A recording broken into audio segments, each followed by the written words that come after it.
올여름 역대급 폭염이 예고되면서 벌써부터 전기요금 걱정하는 분들이 많습니다. 실제로 작년 여름 에너지 취약계층이 냉방비 지출은 이전 해보다 20% 이상 급증했다는 통계가 있습니다. 에어컨을 켜자니 요금 폭탄이 무섭고 끄자니 찜통 더위를 견딜 수 없는 딜레마에 빠지는 가구가 그만큼 많다는 뜻입니다. 얼마 전 만난 한 어르신은 전기세 아끼려고 한낮에도 부채질로 버티다 현기증을 느끼셨다고 합니다. 그런데 이 어르신 사실 정부의 냉방비 지원 대상이었습니다. 바로 에너지 바우처 말이죠. 이처럼 에너지 바우처는 꼭 필요한 분들을 위해 존재하지만 정부의 부재로 인해 혜택을 받지 못하는 사각지대가 여전히 넓습니다. 그래서 오늘은 이 에너지 바우처 제도를 분석적으로 파헤쳐 보려고 합니다. 지원 대상의 명확한 기준은 무엇인지, 신청 절차의 핵심은 무엇이며 왜 많은 사람들이 이 중요한 혜택을 놓치고 있는지 그 원인과 해결책까지 짚어보겠습니다. 오늘 영상만 제대로 이해하셔도 더위 속에서 전기요금을 걱정하며 억울하게 여름을 나는 일은 피할 수 있을 겁니다. 저희 채널은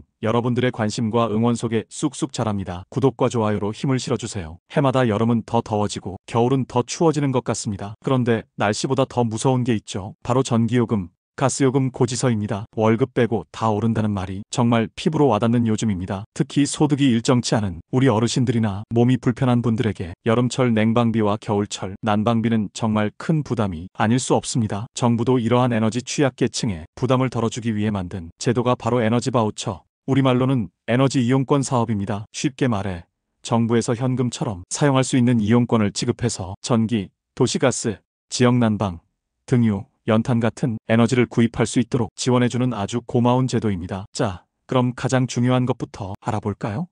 과연 어떤 분들이 이 에너지 바우처를 받을 수 있을까요? 크게 두 가지 기준을 모두 만족해야 합니다. 첫째, 소득 기준입니다. 국민기초생활보장법에 따른 생계급여, 의료급여, 주거급여 또는 교육급여 수급자여야 합니다. 이 네 가지 급여 중 하나라도 받고 계시면 첫 번째 관문은 통과입니다. 그리고 둘째, 세대원 특성 기준입니다. 소득 기준을 만족하는 가구의 주민등록등본상 세대원 중에 다음 조건 중 하나라도 해당하는 분이 있어야 합니다. 바로 만 65세 이상 노인이 계시거나 만 7세 이하의 영유아, 법적으로 등록된 장애인, 임신 중이거나 출산 후 6개월이 지나지 않은 임산부, 그리고 중증, 희귀, 중증 난치질 환자나 한부모 가족, 소년, 소녀가장 등이 해당됩니다. 정리하자면 기초생활수급 가구이면서 동시에 집에 어르신이나 어린아이 또는 몸이 불편한 분이 함께 살고 계시면 지원 대상이 되는 겁니다. 이 내용은 복지로 홈페이지나 에너지 바우처 공식 홈페이지에 명확하게 나와 있습니다. 더 자세한 내용은 영상 더보기란의 링크를 꼭 확인해 보시기 바랍니다. 그렇다면 지원 금액은 얼마나 될까요? 이 지원금은 가구에 함께 사는 사람 수에 따라 달라집니다. 1인 가구는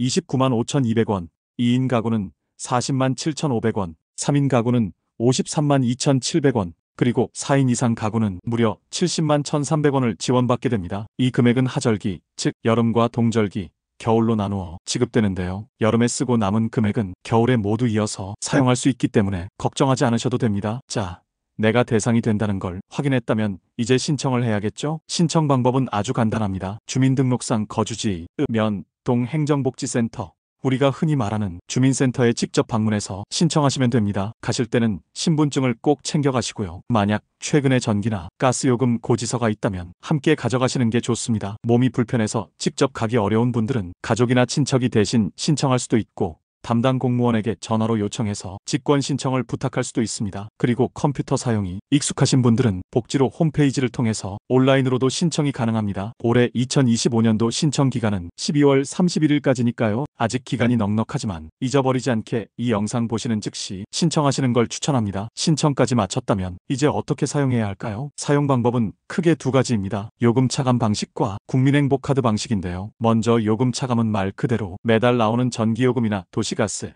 지역난방요금 고지서에서 바우처 금액만큼 자동으로 빼주는 방식입니다. 신청할 때 내가 주로 사용하는 에너지 하나를 선택하면 다음 달 고지서부터 알아서 차감이 되니 아주 편리하죠. 대부분의 아파트에 거주하시는 분들은 이 요금 차감 방식을 선택하는 것이 가장 간편합니다. 다음으로 국민행복카드 방식은 우리가 흔히 쓰는 체크카드처럼 실물 카드를 발급받아서 직접 에너지원을 구매하는 방식입니다. 이 카드를 가지고 등유나 액화석 유가스, LPG, 연탄을 파는 가게에 가서 직접 결제하는 거죠. 주택에 거주하시면서 등유 보일러를 사용하시거나 연탄을 떼는 분들에게 꼭 필요한 방식입니다. 물론 이 카드로 전기요금이나 도시가스 요금을 직접 납부할 수도 있습니다. 신청하실 때 우리 집에 맞는 방식으로 선택하시면 됩니다. 마지막으로 꿀팁 하나 더 알려드릴게요. 내가 받은 에너지 바우처를 얼마나 썼고 또 얼마나 남았는지 궁금할 때가 있잖아요. 이럴 땐 인터넷 검색창에 에너지 바우처라고 검색해서 공식 홈페이지에 들어가면 잔액조회 메뉴가 있습니다. 거기서 이름과 생년월일, 주소만 간단하게 입력하면 바로 남은 금액을 확인할 수 있습니다. 이제는 전화해서 물어볼 필요 없이 집에서 손쉽게 확인이 가능한 거죠. 정리해 보겠습니다. 에너지 바우처는 추위와 더위에 취약한 분들을 위해 정부가 에너지 비용을 지원하는 고마운 제도입니다. 첫째,